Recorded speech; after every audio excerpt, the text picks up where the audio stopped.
प्रभु यीशु क्रिस्त में मेरे प्यारे भाई और बहनों, जब भी हम ये निश्चय करते हैं कि हमें कुछ समय प्रभु के अध्ययन में बिताना है, तो हो सकता है काफी मुसीबतें आए, तुरंत कुछ काम याद आ जाए या हम अपने आप को व्यस्त कर लें और हम प्रभु के सानिध्य से दूर हो जाएं।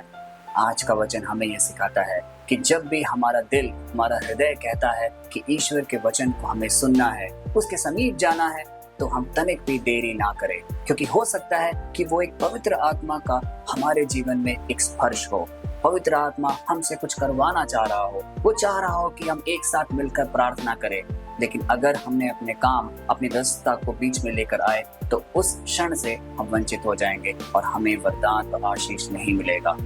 प्यारे भाई और बहनों, आज का वचन जो हम अध्ययन करने जा रहे हैं वो हमें यह सिखाता है कि जब भी हम आराधना करें, जब भी हम प्रार्थना करें, तो हमें एक मुखर रूप से करना चाहिए, क्योंकि ये हमारा विश्वास है। हमें दृढ़ संकल्प लेना चाहिए कि हम प्रभु ईश्वर के समीप आएंगे और पूर्ण विश्वास से आएंगे। हम उत्तेजित होकर आएंगे। हम हमेशा ऊंचे स्वर से उसकी महिमा और उसकी प्रशंसा करेंगे, क्योंकि कभी भी आराधना एक संक्षिप्त रूप में नहीं हो सकती, एक दबे आवाज में नहीं हो सकती। उसे खुलना पड़ेगा, क्योंकि हम सुन रहे हैं प्रभु का वचन, और प्रभु का वचन एक जीवनदायी वचन है। वो एक जिंदा वचन है जो हमारे जीवन में जब हम उसे ग्रहण करते हैं तो हमारे पूरे अंतरतम को वो जीवित कर देता है। हम शांत नहीं रह सकते।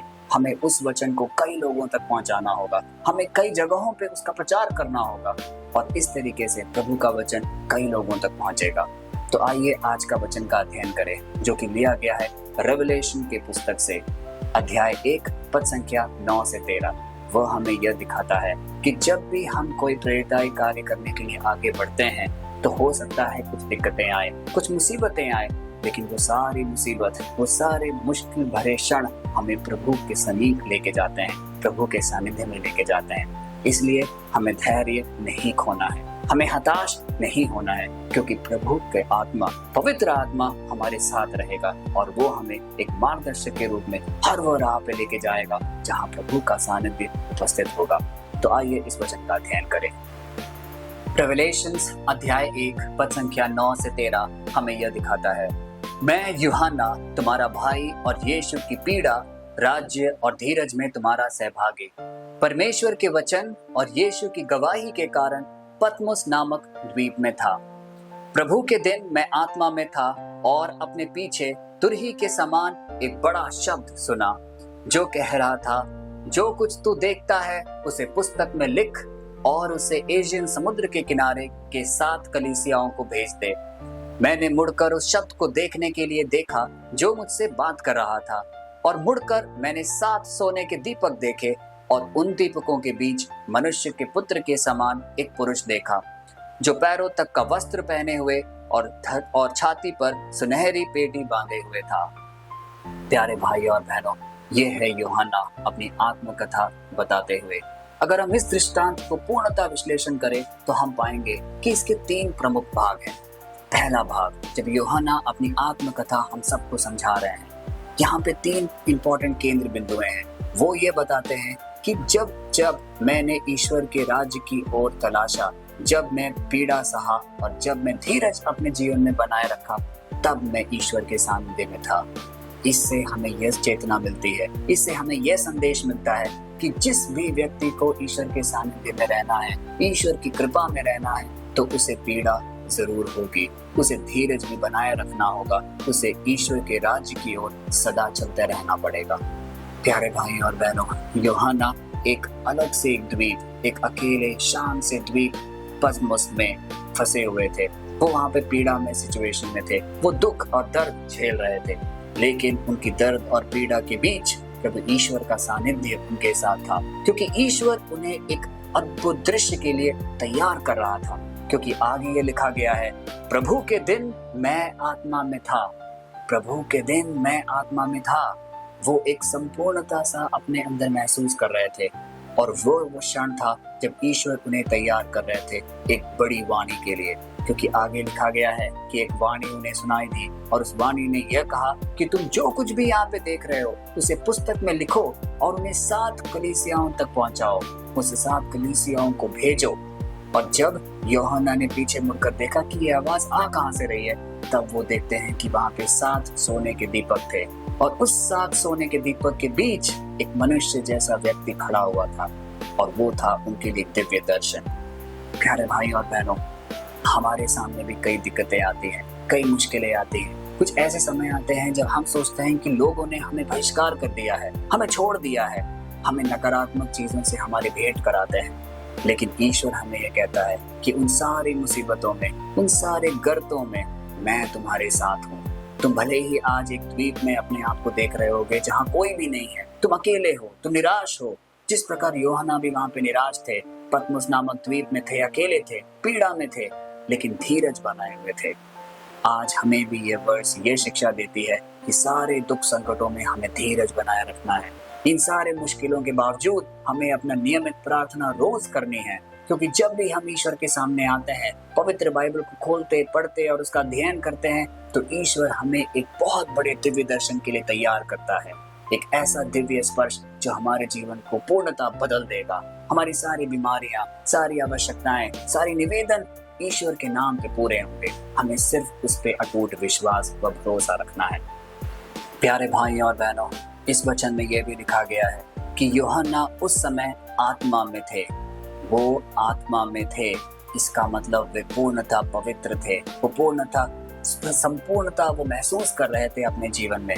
इसी प्रकार हमारे जीवन में भी हमें हर बुराई से, हर पाप से, हर गंदी आदतों से अपने आप को दूर रखना है, क्योंकि जब भी हम अपनी आत्मा में होंगे, संपूर्णता होंगे, तभी ईश्वर हमें स्पर्श करेगा। क्योंकि वही वो वक्त था जहाँ यूहन्ना को एक दिव्य दृष्टि मिली थी, एक बड़ी आवाज उनको सुनाई पड़ी थी। उसी प्रकार प्यारे भाई और बहनों, यदि हम अपने जीवन में ईश्वर का स्पर्श चाहते हैं, यदि हम चाहते हैं कि ईश्वर हमारे जीवन को छुए, हमारी सारी बीमारियां हमसे दूर हो, हमारी सारी मुश्किलें हमें छोड़कर भागें, तो हमें अपने जीवन को पवित्र रखना होगा। हमें अपने जीवन को वो सारे पापों से अलग करना होगा जो कि इस रोजमर्रा जीवन में हमें दिखाता और सिखाता है। क्योंकि ये जीवन हमें यह दिखाता है कि किस प्रकार हम पैसे की होड़ में लग जाएं, कैसी बुरी आदतों में हम सम्मिलित हो जाएं, चाहे वो आदत हमें दोस्त हमें दे, या ये समाज दे, या हमारे कोई परिजन हमें दे। लेकिन उन सारी बुरी आदतों से, उन सारी गलत चीजों से हमें परहेज करना है और हमें सिर्फ ईश्वर के सानिध्य में रहना है। ईश्वर की बातों को सुनना, उसकी बातों को खोजते रहने में ही हमारी सफलता है। वह जीवन कभी भी पराजय नहीं होगा जो ईश्वर के सानिध्य में रहेगा। और ईश्वर के सानिध्य में रहने का मूलभूत चीज एक ही है, ईश्वर के वचन का अध्ययन करना। हम जब रोज इस पवित्र सभा में हम एकत्रित होते हैं, हम प्रभु के वचन को लेते हैं, उसका अध्ययन करते हैं, उसको समझने की कोशिश करते हैं, और यही है ईश्वर का कार्य। यही है वो कार्य जो हमें धीरज प्रदान करता है, यही है वो कार्य जो हमें ईश्वर के समीप पहुंचाता है, और इस प्रकार हम अपनी आत्मा में परिपूर्णता तक पहुंचते हैं और ईश्वर हमें किसी भी वर्ष स्पर्श करता है।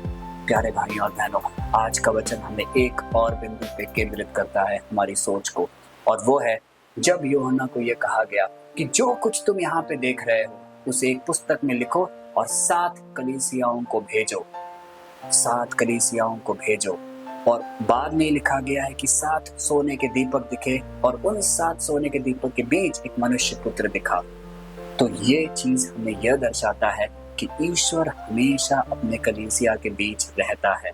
हमें कभी भी अपने संडे के चर्च को या कभी भी चर्च जाने के अवसर को नहीं खोना है। हमें ईश्वर के साथ हमेशा एक मेल जोल बनाए रखना है, क्योंकि जब हम चर्च से जुड़े हुए होते हैं हमें ईश्वर के सानिध्य का अनुभव होगा। यही है आज का वचन का उद्देश्य जो हमारे जीवन में वो बताना चाह रहा है। तो आइए आज जब हम इस प्रार्थना सभा की ओर आगे बढ़ रहे हैं, एक छोटी सी प्रार्थना प्रभु ईश्वर के सम्मुख रखें। उस प्रार्थना में हम अपनी सारी निवेदन, सारी इच्छाएं, सारी प्रार्थनाएं जो बाकी लोगों ने हमें प्रार्थना करने के लिए कही होगी, उन सबको ईश्वर के सामने रखें और उनके सानिध्य का अनुभव करें। हे परमपिता परमेश्वर, आज के इस वचन के लिए हम अपने तहे दिल से आपको धन्यवाद देते हैं, क्योंकि आज के वचन में हमारे अंदर एक नई ऊर्जा, एक नई भरोसा पैदा किया है, क्योंकि वह हमें यह सिखाता है कि आज का जो पल है जिसमें हम परेशान होंगे, निराश होंगे या कई कठिनाइयों से हमारी जीवन गुजर रही होगी, लेकिन आप उसे देख परख रहे हैं। आप सही वक्त में हमारे जीवन को पूर्णता तक पहुंचाएंगे। हे प्यारे परमेश्वर, जिस प्रकार यूहन्ना जो कि पतमुस द्वीप में अकेले थे, फंसे हुए थे, आपने उनके जीवन को स्पर्श किया, आपने उनको एक दिव्य दर्शन दिया, उसी प्रकार हमारा जीवन भी काफी दिनों से, काफी सालों से आपको अनुभव करने के लिए तरस रहा है। हम बहुत ही उन्मुख हैं आपको देखने और समझने के लिए। हमारे जीवन को स्पर्श कर, हमारे जीवन को चंगाई प्रदान कर। जो भी बीमारियां हमारे अंदर है, जो भी लोग जो कि हमें प्रार्थना के लिए बोले हैं, उन सबको हम आपके सम्मुख आज रखते हैं। हे प्यारे पिता, इस प्रार्थना सभा में हर उस व्यक्ति जिसके मन में कोई इच्छा अभी तक अधूरी है, कोई प्रार्थना जो अभी तक नहीं सुनी गई है, उन सबको भी आपके सामने रखते हैं। तो सबको देखता और सब कुछ जानता है। हे पिता परमेश्वर, हमारे जीवन को छू ले, हमारे जीवन को चंगाई प्रदान कर, हमारी सारी निवेदन पूरी कर, जिससे कि हम हमेशा आपके सम्मुख और आपके सानिध्य में रहें। ये प्रार्थना हम करते हैं प्रभु ईश्वर के नाम पर, आमीन। प्यारे भाइयों और बहनों, आज की स्थिति, आज की मुश्किलें हमारे कल को निर्धारित नहीं कर सकती। यही है आज का वचन का उद्देश्य। वो हमें यह बताना चाहता है कि आज भले ही हम कई दिक्कतों से गुजर रहे हो, लेकिन प्रभु परमेश्वर हमें हर पल, हर क्षण हमें देख रहा है। वो एक बहुत ही अच्छी तैयारी कर रहा है कि किस प्रकार वो एक दिव्य दर्शन हमारे जीवन में देंगे, हमारे हृदय को एक दिव्य मूल्यवान तरीके से स्पर्श करेंगे और हम हमेशा के लिए चंगा हो जाएंगे। तो आइए हम अपनी प्रार्थना, अपनी निवेदन ईश्वर के सामने रखने से कभी ना थके, कभी ना हारे, क्योंकि यूहन्ना ने कहा था कि मैं पीड़ा सहता गया और मैं धीरज बनाए रखा। इसी प्रकार हमारे जीवन में यदि पीड़ा आती है तो हम प्रभु ईश्वर के सामने उसे सम्मुख करेंगे, हम उसे सहेंगे, क्योंकि ईश्वर हमें उसे सहने और उससे उबार पाने की शक्ति प्रदान करता है। और हमें धीरज बनाए रखना है। हो सकता है कि कई टेम्पटेशन, कई प्रलोभन हमारे सामने आएंगे, लेकिन यदि हम अपनी प्रार्थना में धीरज बनाए रखेंगे तो हम हर मुश्किलों का डट कर सामना कर पाएंगे, क्योंकि प्रभु परमेश्वर हमारे साथ है, वो हमें कभी नहीं छोड़ेगा। तो आइए इस वचन को ज्यादा से ज्यादा लोगों तक पहुंचाए, क्योंकि ये एक आशीर्वादी रूपी वचन है। जितने लोगों तक ये पहुंचेगा और जो इसे सुनेगा, उसका जीवन भी रूपांतरित होगा। आइए हम प्रेरिताई कार्य में आगे बढ़े। कल फिर मिलते हैं। तब तक के लिए ईश्वर की कृपा, अनुकंपा और क्षमा में आप सबको हम समर्पित करते हैं, ईश्वर के नाम पे, आमीन।